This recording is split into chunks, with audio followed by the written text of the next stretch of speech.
cerveau le plus bel héros et ka foli be Sidiki Kouyaté Segani Babi ka foli be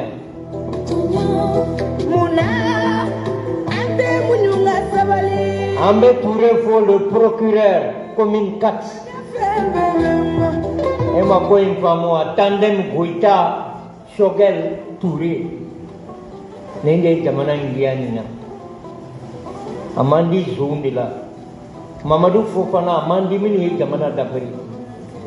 antun kera faden sago jugu sago ni ko malien fama ndugo tahay dugoro di yerema horo nyani dini tebe kanga ira mami nanana hasini nyanga ke an sominga jane ma be mo nyina be dia awa diara hasimi tanai dugu bebe kanga mini antun gono ko muribo keita temene ko ma tise ka boke malika antun gono ko Musa Traoré na ka ko be mogo tunte kala sori ka do malila kana kalaban kanga shari nanga pon betike ka ke bramani dipleuni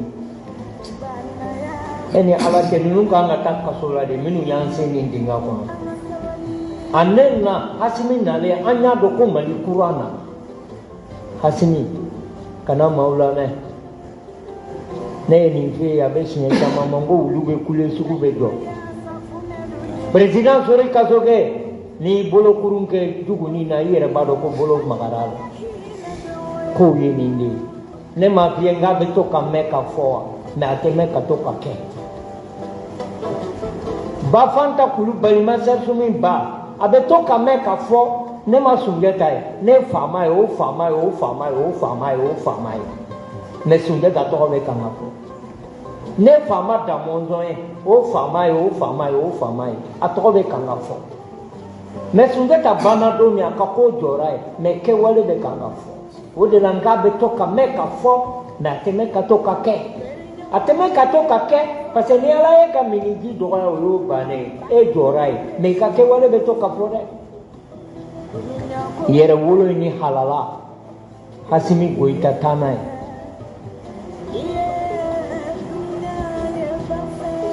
PDG Lassana Traoré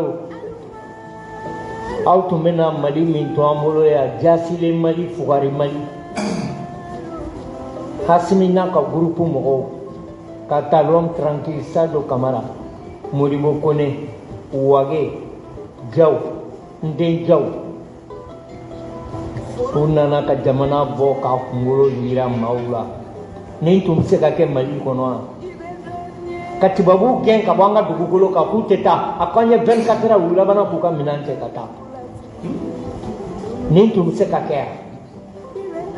Hasimina ka mogo yake fanga inga DNA be suri kasoge ete bubula te Hasimi do sogel te Hasimi de do harno foli mandi interke ani le combattant suprême ben le héros sogel e barakela de mandia fembe transition Hasimi de anana e ka foko ja présent se ka do bashi ko anana e ja ko présent se ka ja sarako ka do ta ka todi e mai jibe kanga gerola e mai lo tanso be dilana e mai maloni nyobe dila dongoroa e mai wakati tamana utu meta 25 kilo ani sukoro kilo du ani bidon litri flago da ko gaya bibianye ko famuzao Mamadou Fofana ne a bien mo nyina megia kodi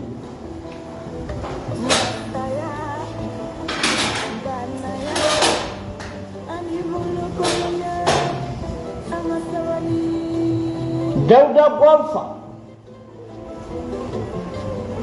pétrolier ndogoni nyuma président de la kanimana biyo Adama Jara Bradam nela ne de la kanifie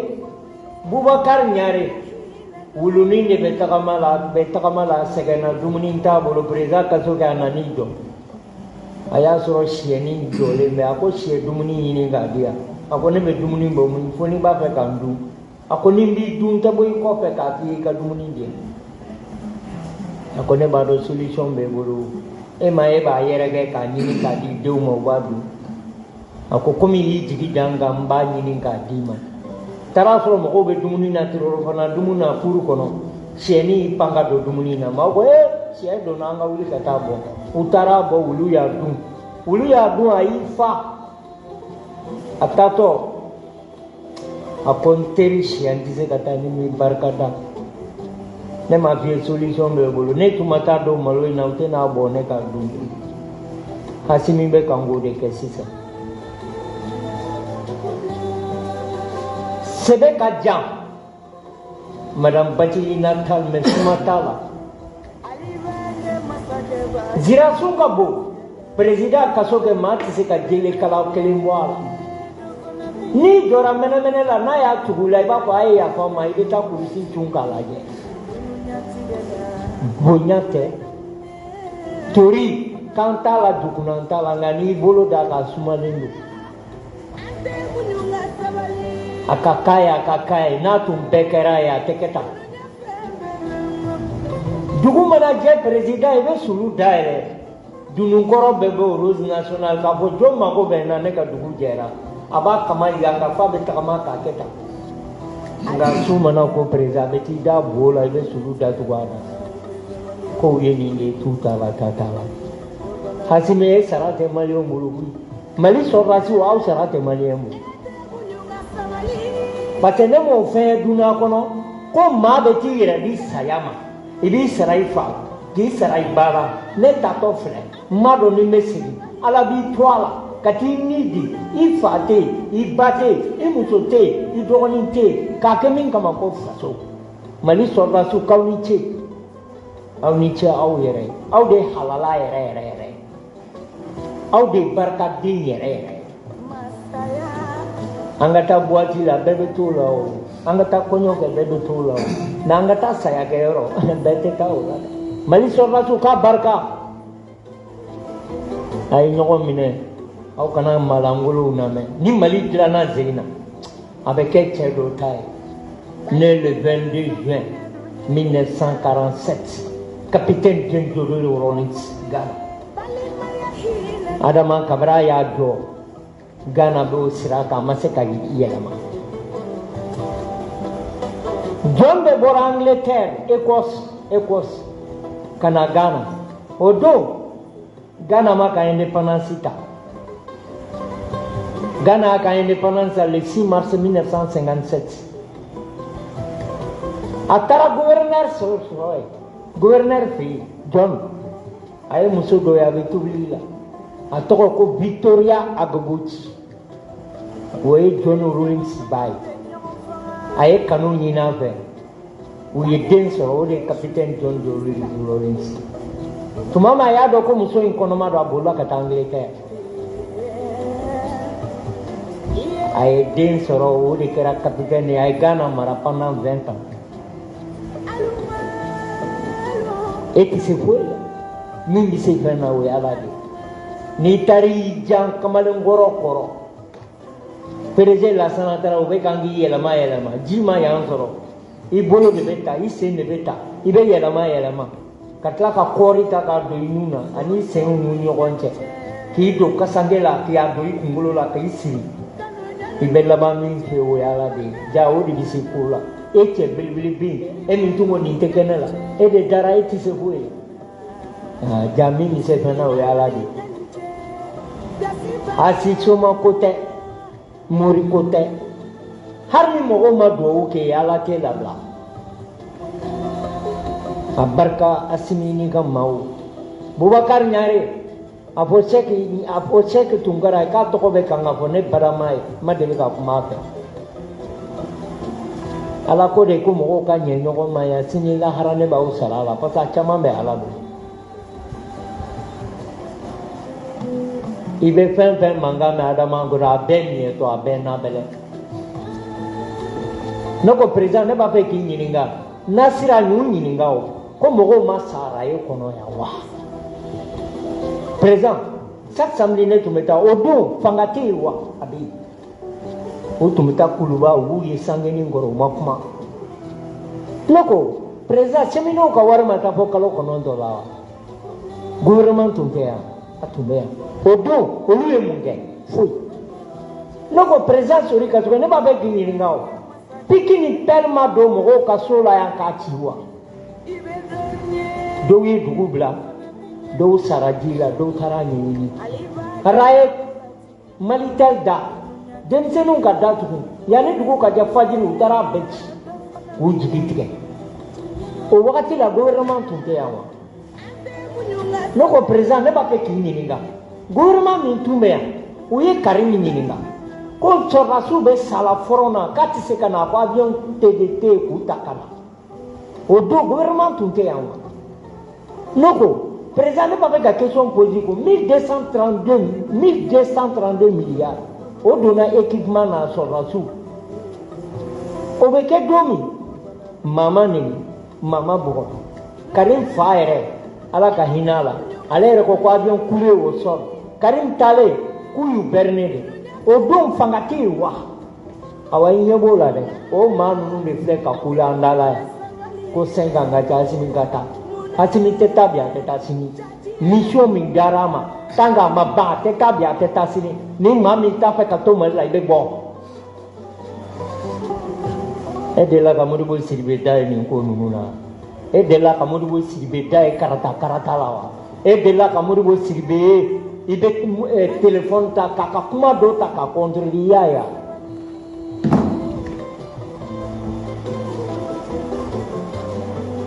ne tɛ kuma parena mɔgɔ ninnu fɛ u muso tun bɛ tuma min bandaw fɛ u tun tɛ kuma dɛ Cɛbilen Darame tun bɛ ministre des affaires étrangères la i bɛ k'a ka tile la o y'a sɔrɔ an dugunan bɛ tigiɲɛso la o don u ma kuma dɛ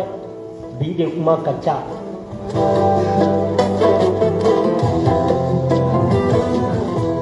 an b'an ka vice président ɲuman in fɔ Mama Jara Sɛgɛnbali k'a ka du bɛɛ fo an b'an ka Mama Jara fo président club des amis Bugula a nana kuma so kɔnɔ yan ka na foli la an b'a fo ka wale ɲuman dɔn an ni Mama Jara ni président an bɛ tiɲɛ de kɔ kabiri Asimi sigira président la ne m'a ye ɲɛ la président ne m'a ye n y'a ye télé dɔrɔn dɛ mais faso jɔ kan b'a da e de la ne ko président ko in ye kabako de ye quoi o b'a fɛ ka maliyɛnw kɛ lakalakatɔdenw de ye quoi accord de défense ni faransi ye mɔgɔ faga Ayisa Kulubali foyi t'a la Mali de b'a ta en charge o ka avion bɛ boli Mali dugukolo kan n'anw bɛ boli an b'an ka dugukolo kan f'anw de ka taa jɛ ɲini olu fɛ o ye mun jamana façon ne k'i ma an ka tun kɛra faden sago de jugu sago mais ala bɛ se ka ko la ala ko n bɛna maa d'aw ma o b'aw kunna wolo kan Sunjata cɛ n'a muso n'aw bɛ lamɛnni la ko maréchal Bugula ko ten n ma nin kuma in f'i ye yan Nasira un pied dedans un pied dehors tu n'es pas là-dedans le train de Hasimi est en marche ceux qui vont rentrer n'ont qu'à rentrer ceux qui vont rester n'ont qu'à rester nous on part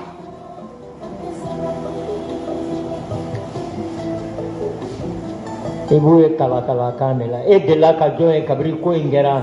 ni n terikɛ Ami Baba Sise y'a fɔ gouvernement maaw bɛ munumunu na komi kɔ tɛ e y'a mɛn jɔn da k'a yafara a sara ko jamana bɛ nin gɛlɛya la i y'a mɛn e pourtant an b'a wagati la o u ye téléthon kɛ su rɔ maaw ye wari di a ye fɔlɔ aw k'a di fɔlɔ ATT y'a kɛ a bɛ ka Mande Sidibe pourquoi aw t'a kɛ et puis a bɛɛ bɛ ka n ka bonya komi badagɛnin Asimi ta de ye Maliko ye dɛ awa bɛɛ ne bɛ Asimi de kɔ docteur Amadou Mayiga ne bɛ Asimi de kɔ tɛ politicien kɔ parce que ale ta ye jamana ko de ye a bɛ na a b'a dilan a bɛ taa c'était militaire mais politicien ninnu an n'u bɛɛ ma puru baara kɛ ɲɔgɔn fɛ yan e ye jɔn jelila ka sara ta ka yafa kɔ ni bɛn tɛ bɛɛ bɛ kan ka taa ni ani kumamugu jalan bɛɛ b'a ta bila la pɔsini na Laji Keyita k'i kɔ don e m'u bɛɛ ye u bɛ kan ka mɛnɛmɛnɛ yan 1,000,000 ni 100,000 i bɛ san ban u t'a sɔrɔ e y'o sɔrɔ e m'u bila n'u kumana wala an ka Assimi demain, car demain. Ah oui, la Assimi demain. Hein? On va Assimi quoi bien bas Assimi. Never Mali sur Rassou demain, madame Nebi. Président, madame Nebi. Avant de ça, Mali sur Rassou, non, c'est une petite bête. Il veut l'écna jalan ya moto babu l'écna plein Jakarta ou bien capitaine au jamana halagi ni Côte d'Ivoire capitaine de ce cas sera plus de 600 000 francs mais ya ni warni sur wabi nani wabi et bien malosa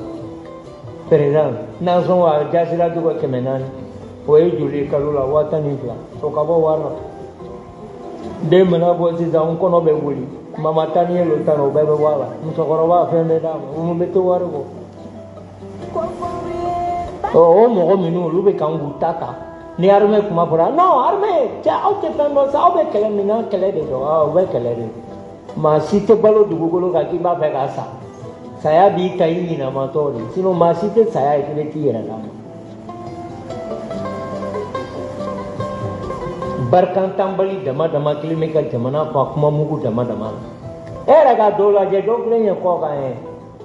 ko ibera amaro iber chema ale moto kelima ari bi amana o abi kuma de la era fila go ani pran bank arme ya donta no ye jamana ke ta ya ke ta ni mai be kuma ko ni sakani ka jamana la ka fo preza kabrin dogoni kabra puntira kata Niger amana hari bugu de koy famune no Roberto Magic Mifu anya do ko yerde brevre anya fam prince Sumaila Musotu me sali buga konverane president Boubacar Karamoko Kulubali tumbe Sumaila kan baraba indege kasa Mali katoro Mali o ka parti harama damado ke kana kubu yelema anyelema nyana ya kabako the ni kumana ai sawali au kana ga parti chinga wera dia chi saliku un homme intègre digne itise ka boka e duro menu e baro kala mbenia bubu ko de wallahi bubu ko de ubane mega bubu ko de ibetla ka e ubetla ka bubu ka ne avo yerde mo ko e bubu te mali maraya bubu ma sanchama fore me election benate mali maraya amani nao fakali be ke imam kadala domi bubu de tout me gouvernement ko Mohamedou Diko l'homme intègre digne honnête ako kale tera misiri ko oh dogo ko nete ta o ne beta gouvernement e mu ya ba ko no ya minu tume kanga ne ni wolbi me mu te gouvernement ko Diko ba ka misiri ko dono maka sai ka fuli be anya do mi ta e tie mi ta e kalo e Diko ya fo mali o ne beta misiri ko na di minu ma betu nga fanga itu asimi bula katana wakati la kuma cara nasira kolonelu autise ai kakamoe kele de parauka sanduru fora uma kuma da udumba kono olu minti boko kele de paraka kuba kono kuko chukodi sanduru fora wa kono memi wasimi aga kolosi politicien de second degré wallahi aga kolosula da utemo ko pele utugura ibe ka ko ya nyu ya nyela uyola utugura atete ko ya atete beta do me hari basa masa anyu ya bimama manakma asimi le din fizi mari wasimi ife bakate nunu ya on de bife sans condition ani ben baka kelela ben hero kabri asimi man o ka yere wulu ninde yere wulu ya be benfo le petit frère national Prezae dorole me kuka nini rezo ka uka nada nini mado kwa rezo takakari ni mene dala ne bofo ne mako gula ne mako te gouvernement machila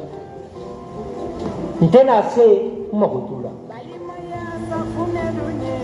barakela ugula o madame la ministre de la santé Jaminatu kabra nana e malo tanzo ya la mara minanw tɛ kan ka sa ala ka barika don mali sɔrɔdasiw la ala ka barika don mali tenitigiw la aw kana maaw lamɛn faransi ta t'anw ye makɔrɔni et c'est makɔrɔni musokɔrɔba furula e ma se ka foyi kɛ ka t'i ba filan furu an b'an da don e da la ni y'u ka pɛrili ye m'a dɔn François pɛrili la ale yɛrɛ ka vɛsi ka bɔ a ma k'u bɛ taa n ko aw sumayara a ye taa sini bɛɛ kalo 9 u bɛ yan san 9 dugu bɛɛ minɛna k'u to yan sisan n'an taara hali lisiw nɔfɛ n'a ka di an ka taa japonɛw nɔfɛ n'olu ko k'u b'an bɔ bolo la problème bɛ min le Mali est un pays souverain n'u wulila Choguel man kan k'a kɛ tan mais n ko Choguel kɛra M5 kuntigi ye k'aw to yan o n'i y'aw bɛ dɔ fɔ n'u tɔgɔ b'a bɔ n'i y'aw bɛ dɔ fɔ Choguel ye bi aw de ma k'a ye maa min tora ka kumakan kɔ anw ka radio la c'est le PDG Lassana Traoré a y'i ban Musa Traoré la k'i ban Musa Traoré ka héritier la c'est ça un homme n'a b'aw ba la n'a fɔra a ka kɛlɛ kɛ Choguel de bɛ taa ɲɛfɛ sisan n'a sera hɛrɛma la ko Choguel ka bɔ yen Choguel ka bɔ yen jɔn bɛ na aw wa hali ni nin i b'a dɔn ko nin tɛ don hali naloma kunkolo la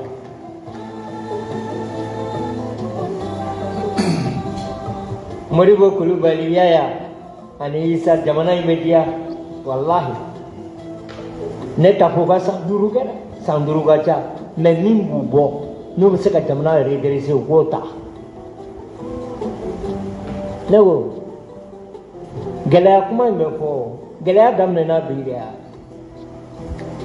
tiɲɛ don Modibo tan na n'i ye alimɛti foroko ye dɔrɔn i b'a sɔrɔ Kidali dɔrɔn mais a wagati la an tun b'an jɔ an na koyi o tɛ gɛlɛya bɛn i ɲɛ bɛ malo la i tɛ se k'a san i bɛ t'i jɔ coopérative de la n'i ko kilo 50 u b'a fɔ ka ca u bɛ 20 k'i bɔ i b'o kɛ barama la i bɛ n'i jɔ an na dɔw tun bɛ taa si gabakurun kɛrɛfɛ pour i ka se ka malo ni ɲɔ sɔrɔ jamana in kɔnɔ o kɛra o Modibo ma dɔrɔn mɛ dun dɛ an y'o kun o kɔfɛ Musa Traoré nana ko ni maa min t'a fɛ ka baara kɛ i bɛ bɔ a la dɛ ko wari tɛ yen an y'o kun sisan nin gɛlɛya nin nana Asimi b'a fɛ k'an kɛ yɛrɛma hɔrɔn ye k'a yira faransɛw la maa si t'anw mara kuma cayara Sukaro yɛlɛla Danbugu yɛlɛla Zɛngɛnɛ ni Sukaro yɛlɛla n ko mɔgɔw bɛ dugu dɔw la u bɛ k'an ka sari sukarandan dun dɔw bɛ di kɛ sari la o tɛ kan ka kɛ a président kuma fɛn fɛn bɛ fɔla jamana in kɔnɔ a si tɛ Mali hɛrɛ fɛ a bɛɛ poche dako de président walahi e ko Mali ne ko Mali kɛlɛ bɛ min docteur Amadou Mayiga a ye taa n'a ye président an tun ye de ta an kɔnɔ ko Sale m'an bolo ja ye manɔgɔ de an y'i ta k'i bin Belle Cerveau Siriki Kuyate Sɛgɛni Babi o bɛ kan ka jeunesse labɔ Ɲare a fɔ Tunkara ye ko ne bɛ terrain ɲɛfɛ Asimi bɛ camancɛ la Ben bɛ terrain dugu la Umar Mariko PCPM ani Janginɛjan olu bɛ yen an bɛ kan ka taa n'a ye an dugunan bɛ tigɛɲɛso la don min maa si mana ka gilasi ji ta k'an dugunan ko Mamadu Fofana sisan hɛrɛ nalen maaw ye kuma caya a ye ta ka bɔ yen an bɛ élection kɛ n'aw bɛ élection kɛ dugu jumɛn na dɔw bɛ yen n'a fɔra k'u ka taa Jonjori sisan u tɛ taa mun na Asimi aw kana maa si lamɛn sɔrɔdasiw a ye taa n'a ye Asimi yanni ka bɔ yen dɔ k'aw kun dɛ n'i taara u tɛna dɔrɔmɛ d'aw ma u b'a bɛɛ bɛn u yɛrɛ ma yan i ye dɔ kɛ sɔrɔdasiw ye hali bi dɔw fara a kan parce que aw ta de ye tiɲɛ ye aw bɛ taa saya de kama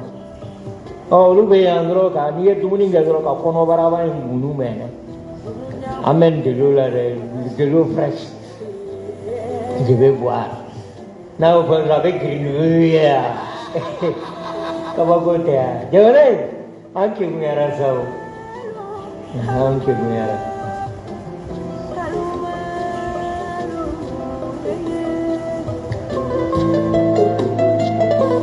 Maliye Siribe fo. Différent Asseila. Camarade de lutte Ismaël Samake ka foli bɛ yan. Madame Karim Traoré Aminata Diallo ka foli bɛ yan. Ka Binta Kanute fo.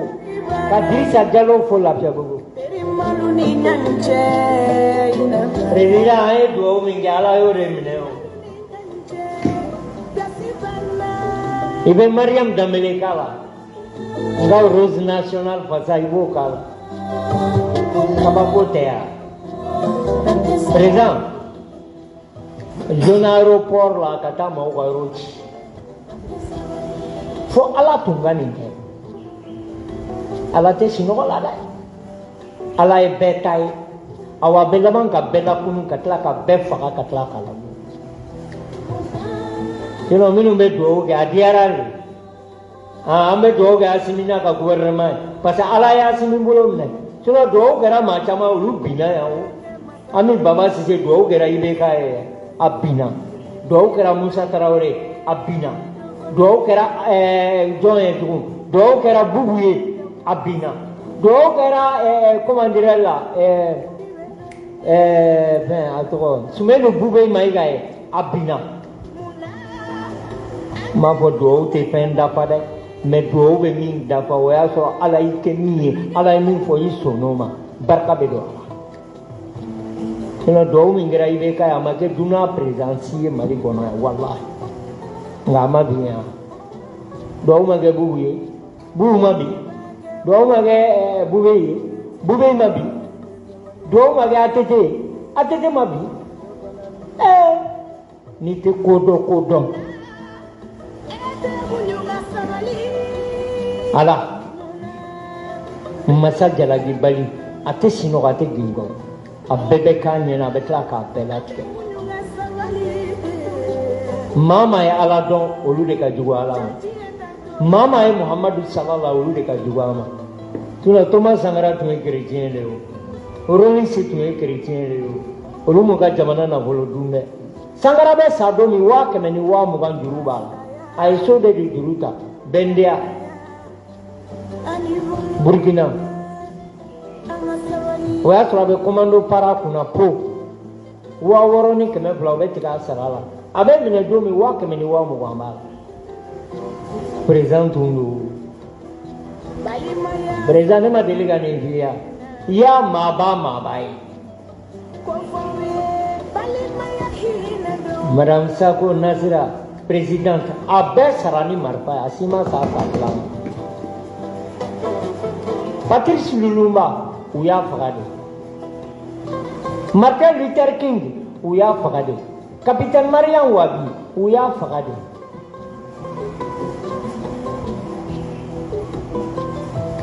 Mahatma Gandhi u y'a faga de Malcolm X u y'a faga de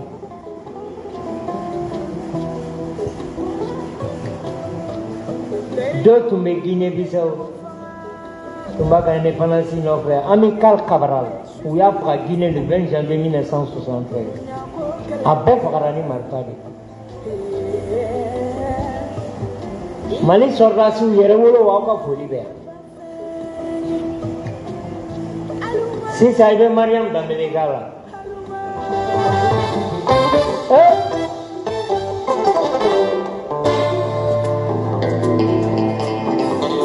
nin ye l'intime ami de Bouboula Rokia National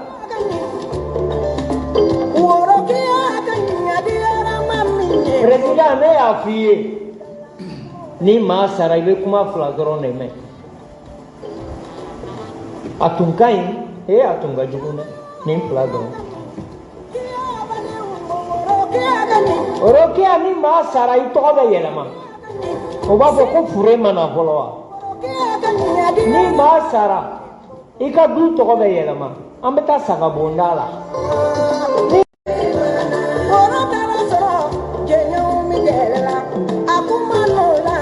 président tu t'a la ta t'a la fali jɛnɛkala bu t'a la tɔn ɲɛ a tɛ komi wulu ɲi a jɛlen don korokara kɔ a jalen don awa bu tɛ fali jɛnɛkala la kow ye nin de tu t'a la ta t'a la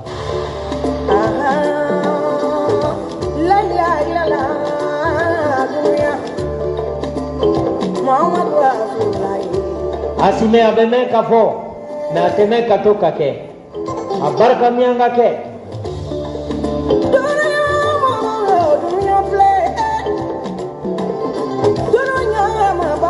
oroke ani ma da jera pen bena ko karsa kai ni mai ni ma na ni deni ikamari no fe dauda golfa ni ma dama na bora atapi ka jugune na ba fo ma o ko karsa ka jugu sangula kono ni jini manama dole oroke ani be hakili jigi almami samori touré né 1830 à Miniambalandugu. Fabou Touré, Ode Kalfa Touré solo. Kalfa Touré, Oe Samori Djeman solo. Samori Djeman, Oe Lafia Touré solo. Lafia Touré, Oe Samori solo.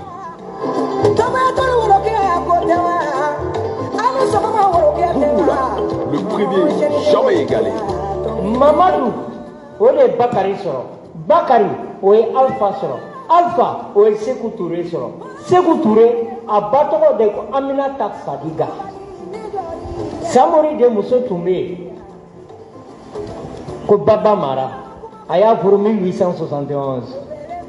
Aye Den Sorai, Ramatoulaye, Ode Aminata Fadiga solo. Aminata Fadiga, Oe Sekou Touré solo. L'homme du 9 janvier 1922 à Farama. Ababo Sekou Touré Madoumi, De Gaulle le 25 août 1958. Nous préparons à une fois Adama Yetla Kakala. Nous préparons la pauvreté dans la liberté, dans la richesse, dans le travail. Ikana Nina, l'homme du 21 décembre 1949 à Yako. Joseph Oudé, Marguerite D, Philippe Fa, Auguste Fa, Mariam Seremeche, Mariam Sangarache, Sanani, ay Burkina Mara, Harbi Burkina Mbeu, Obekanga Tuma Sangara, Nini, Alako Kate Natugu, Fojo Keneka. Président, Angako Bedi Kotigima, Niyoko Bedi Kotigima, Aba Benyenabo.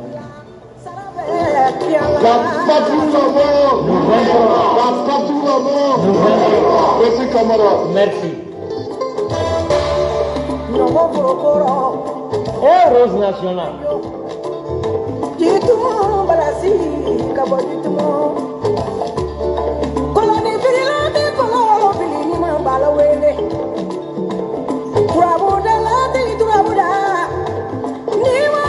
Nidena Kangono, tuma mi muso be Kangono, ube kanga jimbere fere, oya suru chobe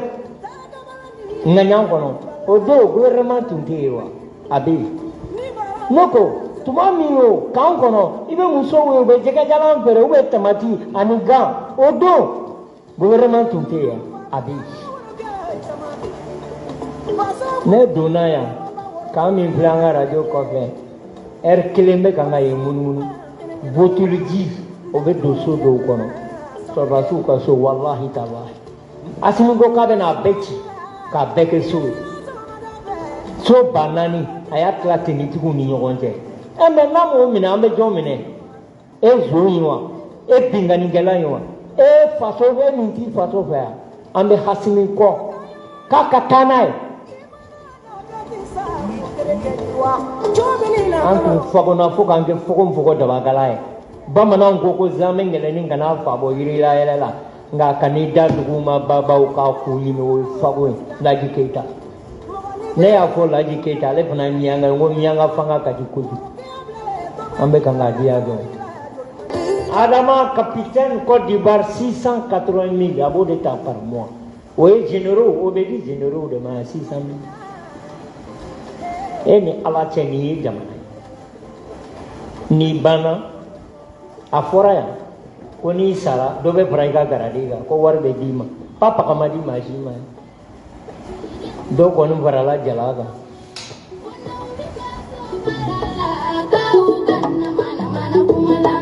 asimi ini shogel mali de umbati do ka fawye kono bi bazo baralla ko kanna mana mana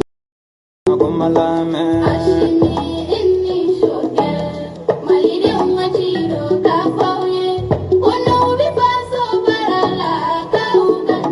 Mali est indépendance plat de Soro. Le 22 septembre 1960, avec le temps de Hassimi. Indépendance Birama. Mais comment oui? Francis gouvernement tout même beau qu'elle a encore beau Kasabeni, Ameni Kassa, Ambanga Dula, Antisekaboy. Hassimi Nana ko Jonia Juru Tika Kabangana, ko 2 heures mais non pas indépendance down. Et de là qu'à présent nous m'avons konoka dona Bachi kono, et ko fon yeban. Thomas Sangara de Tundona R5 kono. Hassimi, I kana bli kuna ko do keri, abli kuna kini ala be ɲɔgɔn fɛ. Do ko tɛ dɛ. An ye do ba dikiye yan. Dɛgɛ, dabilenu, kɔlɔsiw b'u bolo. Kitabu dalen b'u kɔrɔ président. La ilaha illallah, la ilaha illallah. Ala an b'a ɲini fɛ I ka hɛrɛ kɛ Asimi. Wari n'aw ma duwawu kɛ duwawu bɛ Asimi kɔ. A ye fantanw min ɲɛji cɛ ka Mali bɔ nin jahanaba in kɔnɔ. Ala yɛrɛ duwawu kɛ Asimi. Président, m'a fɔ duwawu ma ɲi dɛ. Mais a b'a sɔrɔ duwawu bi. Ala bolo minɛ I ka maaw to yen. A fɔra ATT ma yan an bɛ sa I nɔfɛ. ATT bɛ taa don min hali Basa ma sa a nɔfɛ.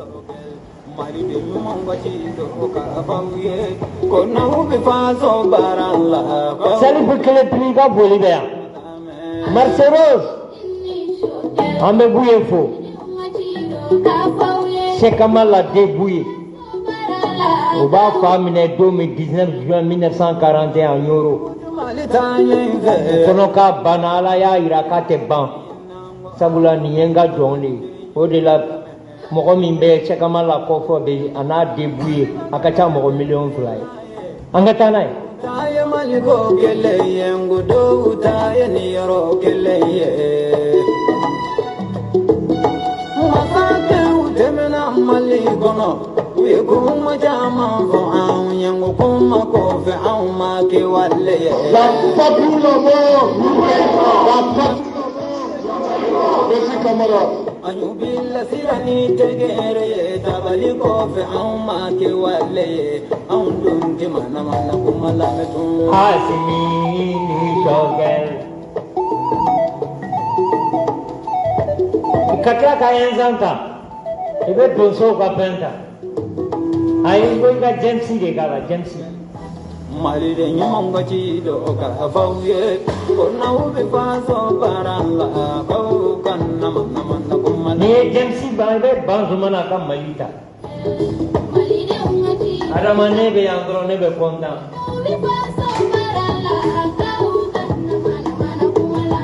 Mali tɛ ne tigiw ka fɔli kan do sikiri mɔdi sawan ne bɛ a y'a janto Asimu. Ambe Tijanjai fo ndendo ayam kam wasokola aye tipo kala kaya ka ensen kala kaya na yan sewala ba na uta te pemboy uta ida mana gori mba fo ka wole nyumando ka fa nyuma info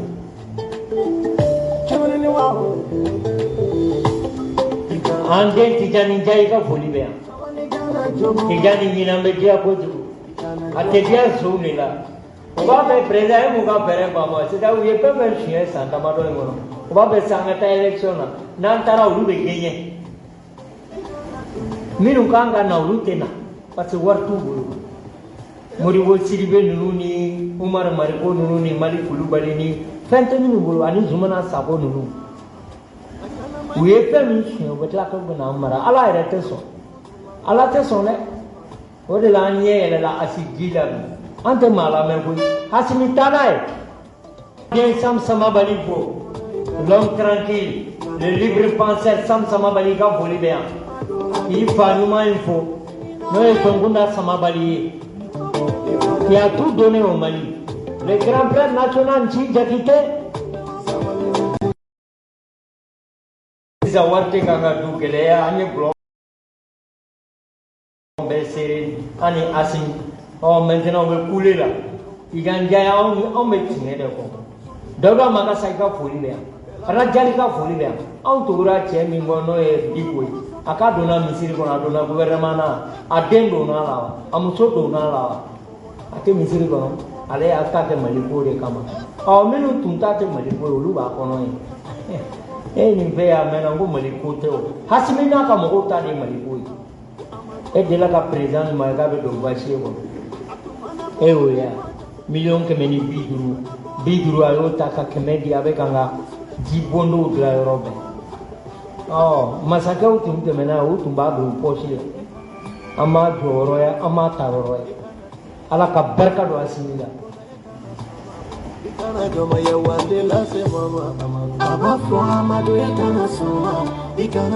Nasira présidenti tanga an bɛ taa an bɛ se Madame Traoré Nasira Sako wallahi tanga an bɛ taa an bɛ se Madame Sako Nasira Traoré tanga an bɛ taa an bɛ se an bɛ belebeleba in kɔrɔ na ɲa n'a ka drapeau ye Dani de Paris an bɛɛ ta ye Maliko de ye u ye fɛn bɛɛ a bɛ bolila place ko nɔfɛ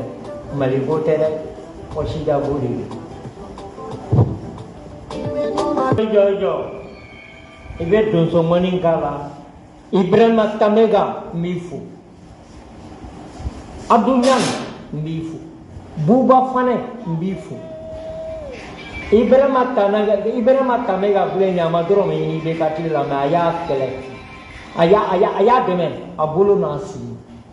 o de hɔrɔnya ye min ka di ne ye hali n'i ye kafiri ye i ka to i kan kan Suala Baya Haidara ka foli bɛ yan ani ka Tyson olu kɛra IBK fɛ hali IBK binnen u b'a fɔ hadamaden kɛ hɔrɔn ye i ka kɛ danbetigi ye nka i bɛ yan ni yɔrɔ min ka di i ye o ye hɔrɔnya ye Ibrahima Tamega mon jeune frère j'ai beaucoup d'estime envers toi parce que hadamaden n'i kɛra hɔrɔn ye i fa b'i wolo i bɛ kɛ halala ye mais ka kɛ halaladen i yɛrɛ de b'o tagasi kɛ Ibrahima Tamega an m'a ye IBK ye min k'a ye koyi mais a y'a défend a k'ale tɛ coup d'état de fɛ a y'a bolo ɲɛsin yɔrɔ min o de kɛ a ko ko in bɛ taa la cogo min coup d'état de don a ma b'a kan kan hali sini plateau kan n'an y'a mankan mɛn a b'a ka cause défend c'est ça un homme mais e ye jɛgɛ ɲɛ e bɛ tan de dɔrɔn pour tout parata e bɛ yan maliyɛn kan ka da don e da la Ibrahima Tamega merci beaucoup n b'i fo i waleɲuman dɔn ne n'i ma deli ka ɲɔgɔn ye ɲɛ la n'i ye plateau de kan ka tila k'i wele i ye n wele k'an fo an bɛ den ɲumanw de fɔ a bɛ se i ka foli bɛ yan mon jeune frère fɛn bɛɛ bɛ fɔ la a bɛɛ ye nkalon de ye ni Maliko don Tamega an tɛ se nin yɔrɔ la o n'i ye se kɛ dɔw ye hali transition in bɛ san 10 kɛ parce que a ka di de koyi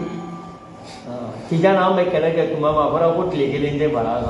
kan sisan u yɛrɛ b'a la kuma de don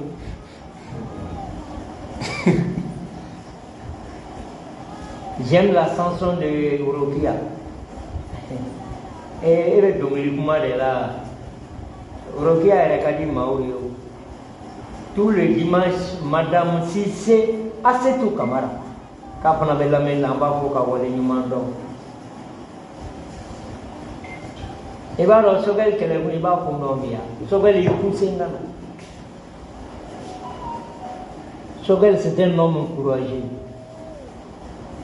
parce que kabini Ala k'a da k'a bɛ Musa de kɔ Musa binni a k'ale bɛ Musa de kɔ a b'a ka héritage ta a ɲuman n'a juguman c'est ça un homme mais bi bɛ yan bi bɛ yɛlɛma la yan dɔrɔn parti ninnu bɛɛ b'u yɛrɛ de ɲini na yan bi Sogɛli Hasimi ni Sogɛli aw ka d'an ye o aw ma d'an ye o komi Hasimi ka ciden de taa n'a ye ne tɛ Hasimi ko de dɛ ne tɛ parti foyi la mais Hasimi b'a dɛmɛ n sen nin bolo parce que a bɛ kan ka Mali danbe segin a ma sinon kabini Hasimi sigira ne ma tɛmɛ Kati yɛrɛ fɛ kuma tɛ ko n bɛ taa Kayi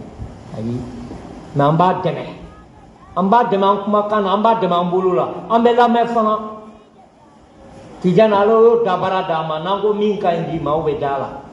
parce que u m'a ye k'a fɔ kuma kelen in de ko n'a sera i ka cɛ bolo filɛ ni parti politique ka 20 bɛ n kɔnɔ n'u m'a fɔ Ala kana hɛrɛ d'aw ma kabini Ala ka ne dan ne ma parti politique ka dɔrɔn mɛ n m'a tigi ko minɛ ma si bɛ yen kelen Flana Cabrala Cap gouvernement Fama Dane Mata Peko Akaninge. Fama te Mali Konominga Mouameneko. Ningo Fama Mawa président, député, conseiller, maire, directeur général, conseiller, Mate Minga Mouameneko. Na Bengonga Fono Janabako. Président Betse Gibulu Lide, Nibulu Lami Bulu Kari. Ninde ibe mal ibika jamana fe ben le cerveau abarka iga million kileni wa ke mebe kanga di chemi bolo tigrani bantaw c'est ça mate kelege ko ka hera so be kelege ko mo de nulu nana ka anna fasalo so na su fasa kala denga bono